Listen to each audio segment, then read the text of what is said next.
విజయ గణపతి యొక్క ఆరాధన ఆశ్లేష నక్షత్రం వారికి చాలా విశేషంగా మంచిది. అది కాకుండా ఆశ్లేష నక్షత్రం నాడు ఈ విజయ గణపతి ఆరాధన చేయడము చాలా విశేషం.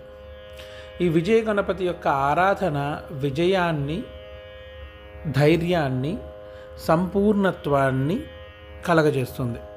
ఏదైనా వ్యాపారం ఆరంభించాలి అంటే లక్ష్మీ గణపతి హోమం, విజయ గణపతి హోమం అని చేస్తాం.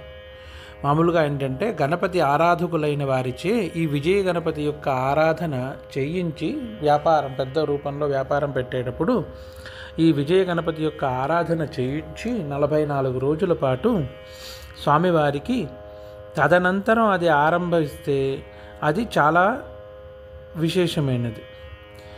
ఈ గణపతి యొక్క విజయ గణపతి యొక్క గుడి అష్టవినాయక టెంపుల్ అని పూణేలో ఉంది, అక్కడ ఉంది.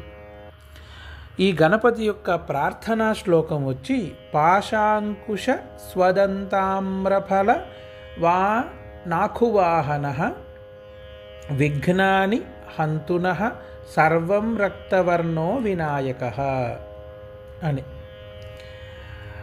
ఆయన చేతి యందు ధరించి ఉన్న అలంకారాలతో పాటు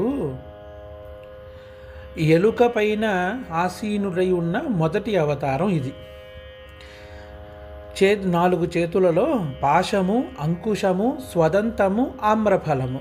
ఆమ్రఫలం అంటే మామిడి పండు. ఇవి పెట్టుకుని ఫలవాన్ ఆకువాహన, ఆకువాహన అంటే ఎలుక యొక్క వాహనం మీద కూర్చుని విఘ్నాని హంతున, రకరకములైన విఘ్నాలని నాశనం చేసి, సర్వం అంటే ఎన్ని రకాల విఘ్నములు ఉంటాయో అన్నిటిని నాశనం చేసే రక్తవర్ణుడైన, అంటే ఎరుపు రంగులో,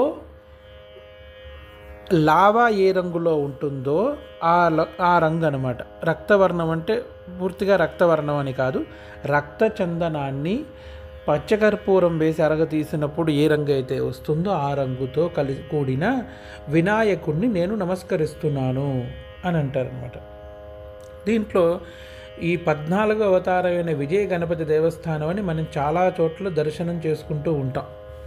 ప్రతి గణపతికి ఒక విశేషం ఉన్నట్టు ఈ విజయ గణపతికి ఉన్న విశేషం ఏంటంటే ఓం గం విజయ గణపతయే నమః అనే మంత్రం చేత 14,000 సార్లు మాత్రమే ఏ కార్యక్రమం అయినా ఆరంభించడానికి ముందు చేస్తే ఈ మంత్ర సాధన యొక్క ఫలం వల్ల ఆ కార్యము నిర్విఘ్నంగా జరుగుతుంది అని. సమయానుకూలంగా దాని సంఖ్య మారుతూ ఉంటుంది. ఏదైనా ఒక చిన్న కార్యక్రమం లేదా తీర్థయాత్ర అని సంకల్పించి పరిపూర్ణత్వం చెందాల